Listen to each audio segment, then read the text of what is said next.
Hey YouTube, my name is Elizabeth. I've been asked by a lot of friends, family, and students that I've taught about how I completed my dissertation.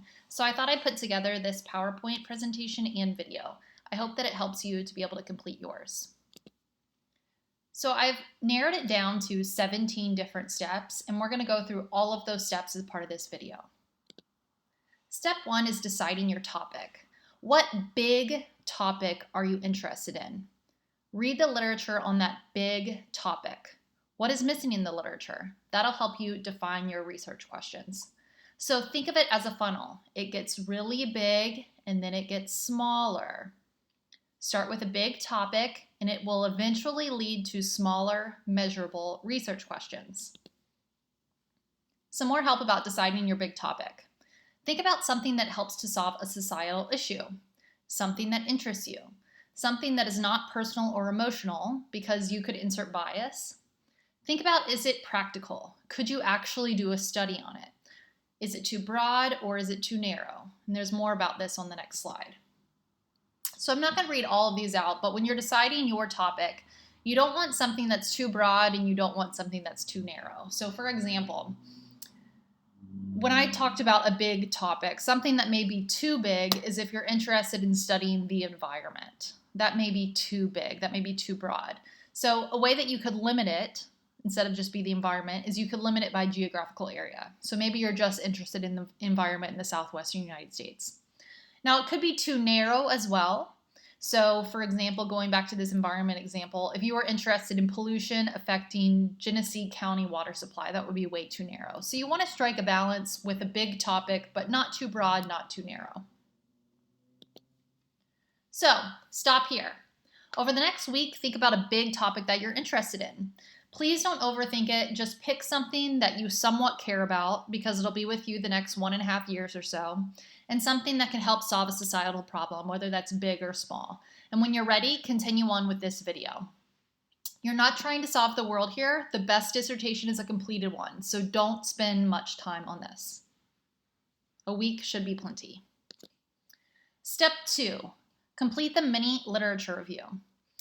A literature review discusses published information in a particular subject area and includes both summary and synthesis of the literature. The literature review evaluates the sources and advises the reader on the most pertinent information to the topic. So, when you are doing your literature review, you first want to read about your big topic. The popular press is a good place to start to be able to get ideas, but after that, stick to academic resources only. So use the university library to find academic resources. You can cite books, but focus more on empirical studies. And how to know the quality of a source? It should be from a peer-reviewed journal, and it should be a peer-reviewed article, and it should be from a reputable journal. More about this literature review. Don't cite anything too old, so 10 years should probably be the max in terms of age. Take note of the theorists or the theories being used when you're doing this literature review. Don't read for what's there, read for what isn't there. That's how you find that gap in that funnel. The gap will lead to your research questions. So how do you find the gap? Maybe critique as you read. So these are particular questions that you could answer yourself, that you could ask yourself as you are reading and completing this literature review. You'll know that you've read enough once you start to see saturation, which is the same authors and same results happening over and over.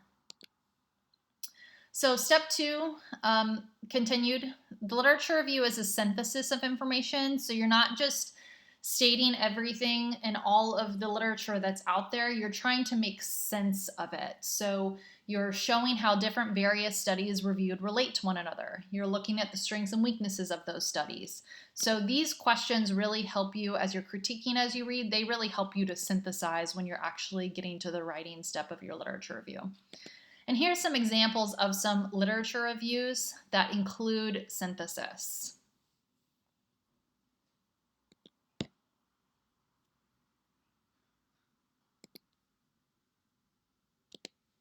Okay, so again, let's go back to this idea of a funnel. So we have this big topic. We are reading the literature. So here we're defining our gap. Once we know our gap, that's when we really get our focus. So there we'll be able to write a problem statement indicating that the topic is now focused. So the problem statement is, something to the extent like, Jeff 2003 found this, Elizabeth 2004 found this, but nothing's been found on this, so that's why I've decided to focus on it. So it's really utilizing that synthesis to be able to find the gap in the literature, and that helps you get down to the research questions that you're interested in. So some rules about research questions. So when you get to the point that you're deciding your research question, you must select a research question which you can gather some of your own primary data.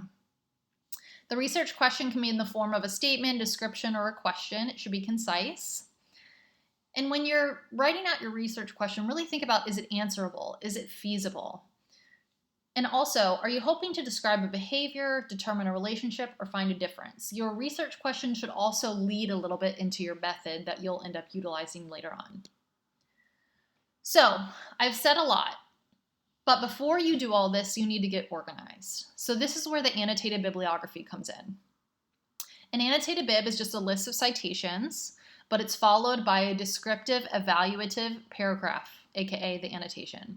So how I did it is I thought of my annotated bib in 3 different parts. I thought of it as an Excel doc to keep me organized, a Word doc, which was the actual annotation, and then my computer organization to ensure I was able to find my sources later. So, the annotated bib Excel docs. These are some recommended columns that I would recommend that you have. So, publisher, article title, year published, the keywords that you used. The theme, so for example, when you were talking about this big topic of the environment, the southwestern United States environment, maybe a theme would be Arizona, or maybe a theme would be New Mexico, or maybe a theme would be winter or spring, something like that. It would be a sub-theme of your big topic.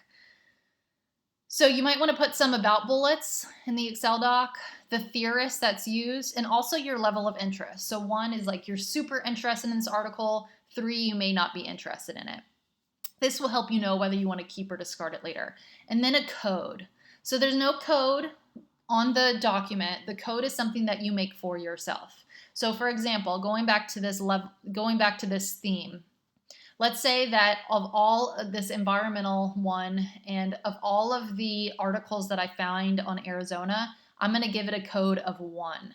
All the articles that I find on New Mexico, I'm going to give it a code of 2. So you need to code it to something that makes sense for you. That way you can find it later. So also the annotated bibliography, in addition to Excel, you should have a Word document with it. So the Excel is just something for you to be able to find your sources. And then the Word document is where the actual annotated bib is. So your Word document should have the code on there as well. It should have the APA citation. It should have a summary of the article.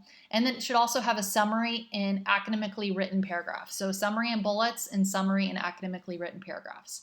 And a recommended template that I utilized is right here. So I had my code, I had my APA citation, I answered these particular questions. This helped me to be critical as I was reading the article, and then I wrote a couple paragraphs to be able to summarize what happened in that article.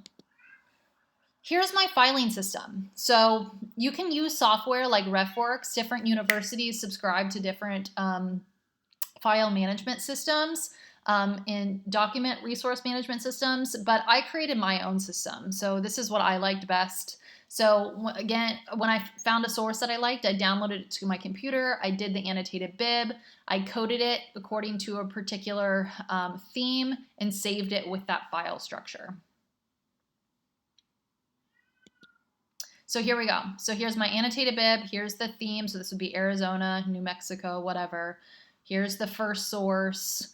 So this would be the first source on Arizona, etc. And so you'd have your annotated bib, and then you'd also have the actual article. So I ended up having tons, as you can see, tons of different themes. I ended up having 52 themes, but my topic was really big. So you may not end up having that many themes. I'm not sure. Okay, so you may need to map all of this out. So again, I can't stress this funnel enough. So going from big to small. So this is what I did. I had this whiteboard that lived in my dining room. And so here I started out with my big topic. I looked at what we knew about it, what we didn't know about it, and what I intended to find out, which led to my research questions. So this mimicked the tunnel. This was the topic. I narrowed it. I found my focus of what we don't know, and then I wrote my research question. So all like that. Okay, stop. So over the next 30 days, read one journal article and do one annotated bibliography a day. So you have 30 total. So after you have those 30, at this point, you should really start to see your research questions forming at this point. And when you're completed, move on with the PowerPoint. Okay, next, decide your theoretical framework. So a theory is a scientifically accepted principle offered to explain a phenomena. It's a well-substantiated explanation of some aspect of the world based on a body of facts that have been repeatedly confirmed through studies over and over again. Theories can't be proven, instead they can be well established. So, a theory with a research question. So your theory should underpin your whole study. So some examples of some studies that I found. I did a really quick search of these on the internet. And this is some research question that I found for an article. So what is the relationship between high school students' academic achievement level and the level of need satisfaction? And so as you can see, this research question is really embedded in the Maslow's hierarchy of needs theory. So here's one with classical conditioning and operant conditioning. Here's another research question with Mary Ainsworth attachment theory. Sometimes it's really obvious like this, but sometimes it's not. So sometimes articles state them because it's very explicit, and sometimes they don't. So regardless, all good research does have theory in it. So these are some education theorists that you might be interested in reading about or tapping into. And then here are some other different types of theories that you also may be interested in. So for more information on how to embed theory in a dissertation, this is an article that I think is really helpful by Grant and Oslano. So I recommend that you check that out if you're interested in. Okay, so stop. So over the next week or two, read about different theorists. When you have an idea of the ones you'd like to use, continue on with this PowerPoint. All right, next step, step 4. So think about which research method might work to best answer your research question. There's qualitative methods and quantitative methods, of course, or you can choose a mixed method. You might also want to organize this all on a whiteboard. So at the last whiteboard picture, we ended up at our research question. So now, once I had completed that whiteboard, I wanted to make another whiteboard. So I have my research question, I have my theoretical framework, I have my method, I had the data that I was going to use. So you may need to organize it like this as well. It's really what you think would make most sense for you. Also, at this point, you're going to want to draw a conceptual framework. So you literally want to map your study out and how you think the variables may relate to one another. Step 5 is write chapter 1. So everything that we've done so far and that we've talked about helps you to complete chapter 1. So chapter 1 should be about 12 to 15 pages in length, and it should include the following headers. So it should include the background, which is a summary of the big topic and a synthesis of the literature. It should include a problem statement, which is a paragraph or two explaining how the study will fill gaps in the literature. And then your research question. So again, if you remember the funnel, this is like the funnel right here. So we've gone from the big topic and we've gotten it smaller. And then we have a problem statement indicating essentially what's the gap in the literature and how you're going to fill it. And then your actual specific research questions. After you do that, you want to write the purpose of the study. So what you're hoping to accomplish. The justification. So why does it matter? How can it be applied to the real world? Theoretical foundation. So you'll want to tap into that as well. Write about a little bit about your methods and hypothesis. This really does not need to get into detail. Obviously, this is only 12 to 15 page paper. It's not a long paper, so you really can't get into much detail here. But you should be able to hint at what your method is, have a section in your chapter 1 titled methods that way, or proposed methods. That way you do have there is some thought about how you plan on answering these research questions, and you are indicating that within chapter 1. You can have that conceptual framework as part of your chapter 1, that mapped out framework. And then you'll also want to have assumptions, delimitations, and definitions within this chapter 1. Step 6. So after you've completed your chapter 1, you want to put your committee together. So ask faculty to be on your committee. So I recommend about 4, but every university is going to be a little bit different. You'd want to choose a chair who's really organized and well responsive. So I would say that is the absolute most important person on your committee, is someone who is responsive and someone who's organized and someone who you just know that you'll be able to work with well and you'll be able to progress as intended throughout your dissertation. You'll also want a subject matter expert if possible, if there's someone at the university or within your department that's a subject matter expert in your topic. A methodologist you'll want, or a statistician. And then you'll want an extra person who's probably good at editing. And then fill out paperwork. So usually there's paperwork that needs to be submitted to the graduate school indicating who your committee is. So you'll need to fill that out and turn it in. Get approval from your committee. So you've written chapter 1, and as you can tell, chapter 1, it seems like a lot based off of everything that we went through, but again, it's only that 12 to 15 page paper or so. But as you can tell, it's a summary of where you're going to be headed. So you need to get approval from your committee now to continue on. So this might be called the pre-proposal process. And some departments require it, some don't, but it is a good idea to get. So stop. So steps 1 through 7 should take you no longer than 1 semester to complete. So just stay on task with that, especially with the annotated bib portion, how I recommended doing 1 article a day. Stay on task and you should be done within 1 semester. All right. When you have gotten approval from your committee, you'll progress to step 8, which is the literature review. And so you're probably saying, oh, we already talked about the literature review, but we did a mini literature review as part of chapter 1. The chapter 2 literature review goes into much more depth. So for chapter 1, if you were doing 1 source per day as part of your annotated bib, you probably had about 30 sources for your chapter 1. So chapter 2, I recommend tripling that. So again, I recommend reading at least 1 article a day, doing an annotated bib, and saving the sources to your computer. Once you've read a decent amount, you'll want to create a chapter 2 outline and assign sources to particular sections of your outline. So the coding that you are using as part of your annotated bib is helpful for keeping your computer organized. Remember that coding structure with the Excel, Word document, and then saving to your computer. But it's also helpful for now when you're utilizing the outline and you're assigning sources to particular sections of your outline. And so I'll show you that next. So this was my outline for my chapter 2. So this was what I was covering, and I had written out the outline. And then what I ended up doing afterwards is, after I wrote out my outline, is I went through my sources, and these were the codes for my, which covered those particular areas of my outline. So when I was writing, I was able to go back to those articles, be able to go find 35F on my computer, go look at the annotated bib and what I'd written about it, and then embed it within my paper for my chapter 2.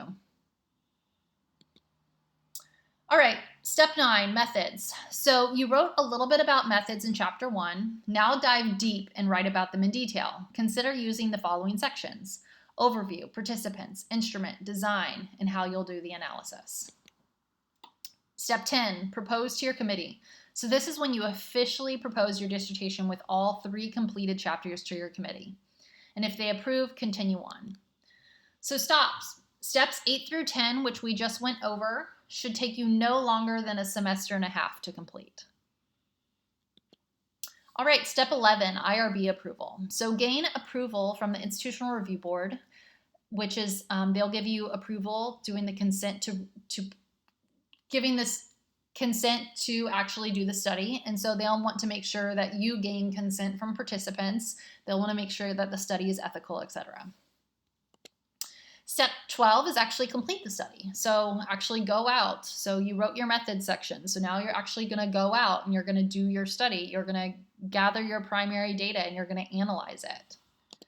Step 13 is the results. So you're going to report results. And that's your chapter 4. And so chapter 4, this really ends up being pretty easy to write out because chapter 3 is when chapter 3 is your methods, and then essentially chapter 4 was you're actually just writing out the results. And so it's a pretty it's relatively quick chapter to write out. And then chapter 5 is also a relatively quick chapter to write out. So at this point in chapter 5, this is the discussion area. This is when you want to provide recommendations and conclusion for how your study can be used in the real world. So you might consider the following section headers. So findings, implications for use, limitations to study, recommendations for the real world, and future research. And then step 15 is defending your dissertation. So you'll want to schedule your defense, which is a 30-minute presentation to your committee, mostly going over chapters 4 and 5, because you'll remember that you already went over chapters 1 through 3 as part of your proposal. So really with the defense, you're really just defending what you had completed. You actually went out and did the study, and you analyzed the results, and you came to certain conclusions. So you're defending that part of your dissertation. After your presentation, which again is about 30 minutes, there's going to be a Q&A. After that, you'll be asked to leave the room. And if they accept your work, they will ask you to come back in, and they'll say, congratulations, doctor, whatever your last name is, and then be sure to take a picture. So stop. Steps 11 through 15 should take you no longer than 2 semesters to complete. So if you did your proposal in the beginning of the fall semester, you should be able to graduate by the next May. So it should take you no longer than 2 semesters to complete all of that. Step 16, finishing up. So get documents signed by the graduate school that are needed. So you'll usually have to get a sheet of paper signed saying that you had successfully defended your dissertation.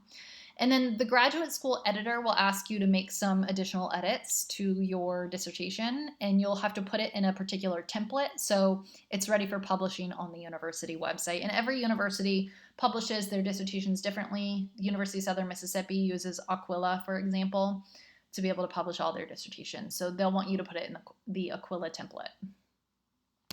And then step 17 is graduation. So at this point, you'll be hooded and you are officially doctor, whatever your last name is. Congratulations. So I wish you the best of luck, and it seems like a lot, but I hope that these 17, I think it was 17, I hope that these 17 steps breaks it down. Everything that seems really big is not that big of a deal once you break things down. So I hope this helps you, and best wishes.